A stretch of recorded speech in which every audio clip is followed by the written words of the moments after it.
Nós vamos ouvir agora a presidente do Tribunal Superior do Trabalho, Cristina Peduzzi. Uma história muito interessante, a primeira mulher a presidir o TST.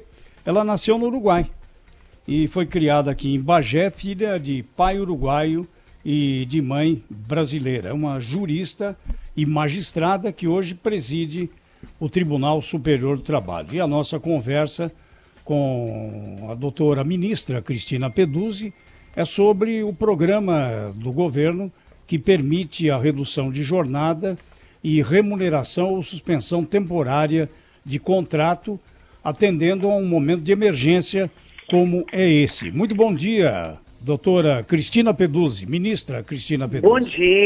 Bom dia. A sua palavra, então, sobre essa medida que o governo implantou através de medida provisória. Veja,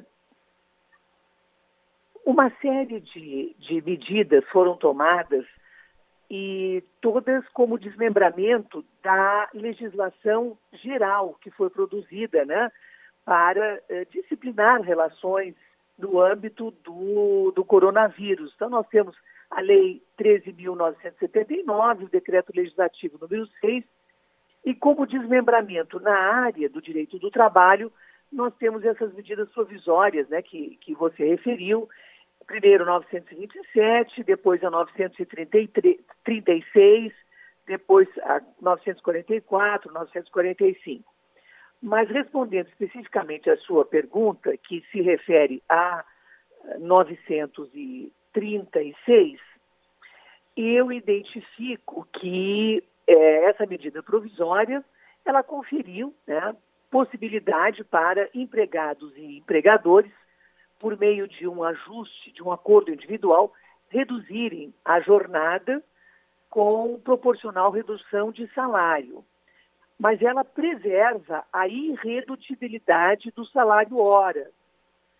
E definiu, né, faixas de redução da jornada que vão de 25% até 100%, que é a hipótese, então, de suspensão do contrato.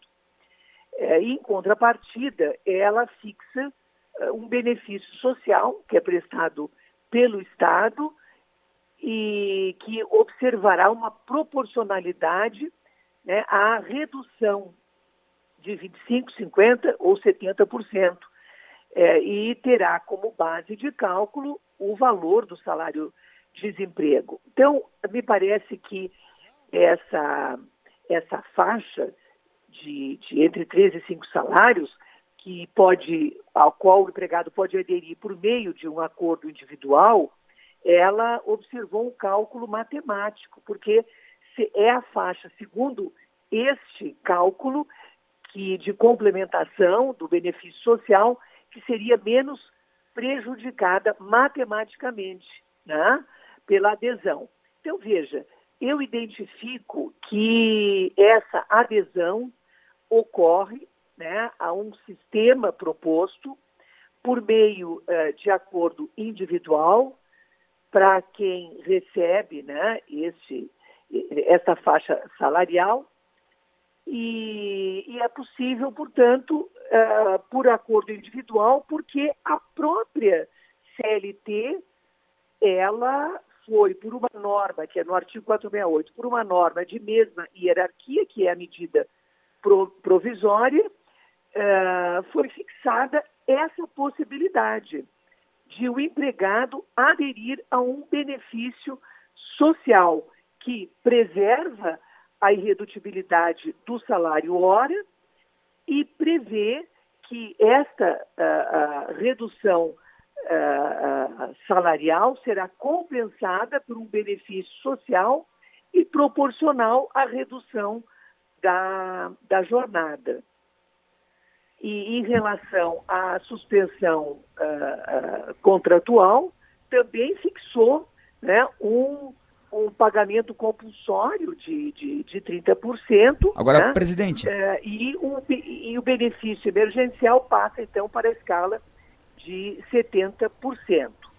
A discussão sobre deve ser vista neste contexto geral de combate ao desemprego, né, a discussão sobre de preservação do emprego, que é equivale à preservação do salário, que é um valor social, né? É um valor econômico e é inclusivo do empregado, porque por meio do salário ele está, não é, incluído, ele pode consumir, ele pode, não é, ter cidadania. A discussão sobre a participação do sindicato nessa negociação entre o patrão e o empregado, ela tem o argumento pelo lado dos empregados de que eles podem ficar muito desprotegidos nessa mesa de negociação, nessa rodada de negociação, e por isso seria necessária a chancela do sindicato. Já há o outro argumento que diz, olha, nessa hora aqui não tem protegido e não protegido, está todo mundo no mesmo barco, ou se salvam todos ou não se salva ninguém. Qual é a avaliação da senhora sobre a necessidade e o papel do sindicato nessas negociações todas, presidente? O sindicato, ele está, por força da Constituição, vinculado e é presença obrigatória na celebração dos acordos das convenções coletivas que dizem com interesses gerais das categorias. No caso concreto, os interesses que estão sendo atendidos, e como eu disse, não se produziu uma alteração no contrato, mas se permitiu que o empregado aderisse individualmente naquela faixa que nós já referimos, isso significa que o interesse é individual, preponderante do empregado, e não interesse coletivo de categorias. Mas existe uma liminar, que todos conhecemos, sobre a qual eu não devo me manifestar, porque eu não devo me manifestar sobre decisões judiciais, em especial sobre uma decisão judicial tomada no âmbito do Supremo Tribunal Federal e que será hoje submetida, não é, ao julgamento, ao referendo do plenário, mas posso apenas dizer que li a liminar, a complementação da liminar, quando o relator julgou os embargos de declaração, e o que ali se estabeleceu foi, se manteve intocada a validade do acordo individual, mas se condicionou a possibilidade de o sindicato referendar ou não. No prazo de 20 dias, a comunicação, ele vale, o acordo individual, é o que ficou dito na decisão, mas o sindicato pode, acionado, omitir-se, o acordo individual permanece válido, ou o sindicato pode validar, ou o sindicato poderá, por convenção coletiva, dizer o contrário. Nesse caso, o acordo individual passa a ser um nada, se o sindicato disser em sentido contrário. Então, esses são os termos da liminar, que será referendada hoje. Ministra, muito bom dia, bem-vindo ao nosso programa. Será, quer dizer, referendada não, será, deixa eu retificar, será submetida ao referendo.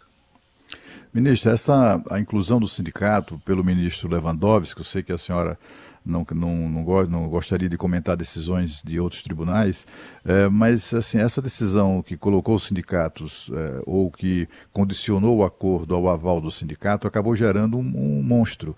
Há muitas denúncias de entidades patronais, de empresários, de empresas, de que há sindicatos, muitos sindicatos, não são poucos, que estão fazendo chantagem com os empregadores, estão cobrando uma taxa de acordo para assinar lá o papel referendando a suspensão do contrato. Como é que a senhora vê isso?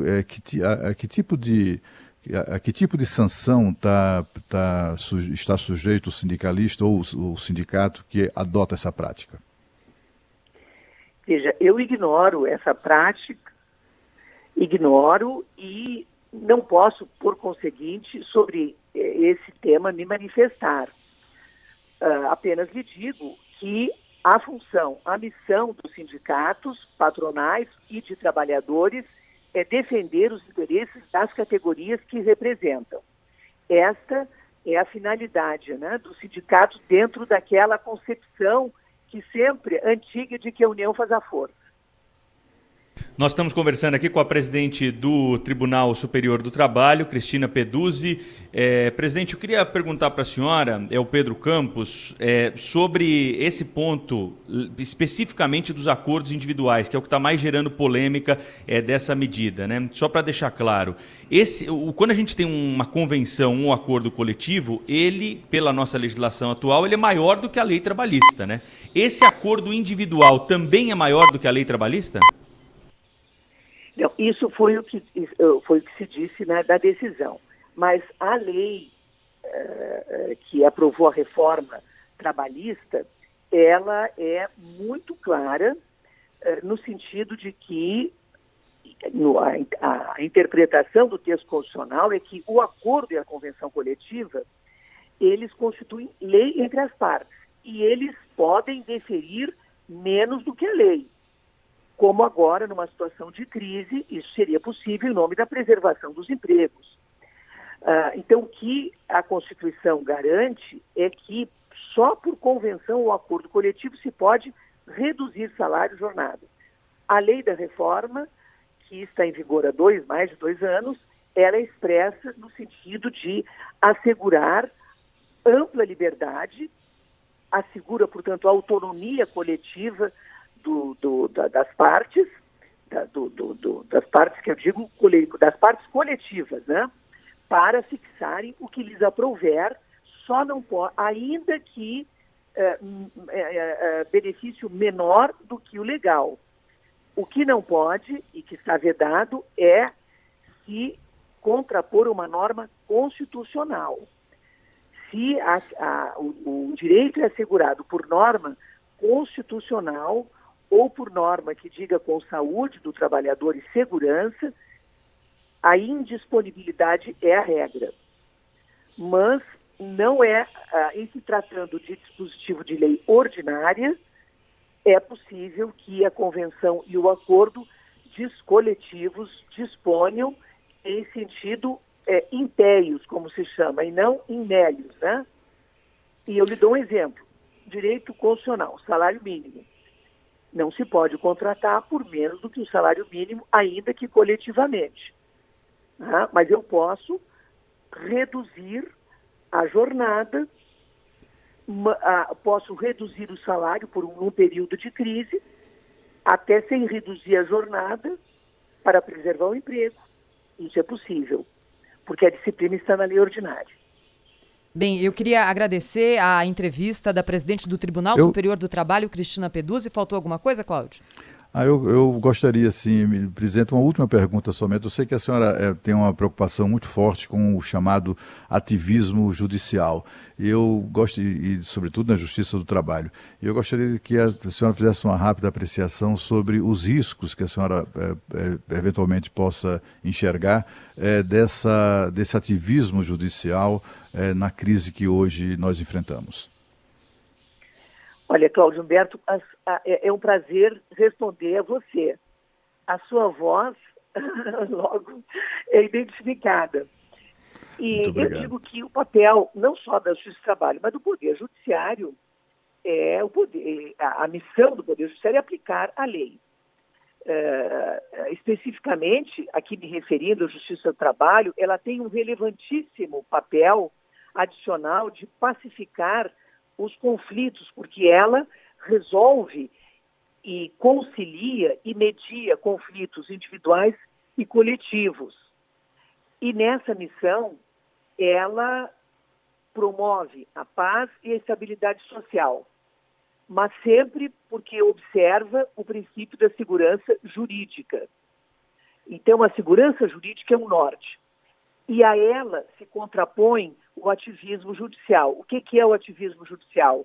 É o juiz que diz não só sobre o direito, mas diz sobre a política, no sentido amplo, né? No sentido grego, diz sobre tudo, sobre questões, considera outros elementos de natureza política, como elementos econômicos, religiosos, de outra natureza que não estritamente jurídicos. E o que tenho dito é que, para proporcionar segurança jurídica, o juiz não deve adotar uma postura minimalista, deve haver previsibilidade nas decisões para que, dessa forma, se promova a paz e estabilidade social e se preserve o princípio da segurança jurídica. Para os empregadores admitirem, ampliarem as suas atividades, para os empregados poderem conhecer as suas perspectivas, os seus direitos, como que ele está sendo aplicado, e por isso que é um valor que beneficia a sociedade, empregados e empregadores. Eu queria agradecer a doutora Cristina Peduzzi, ministra, presidente do Tribunal Superior do Trabalho, que falou ao vivo conosco aqui no Jornal Gente da Rádio Bandeirantes. Muito obrigada, ministra. Até a próxima. Muito obrigado à Rádio Bandeirante e a todos os entrevistadores.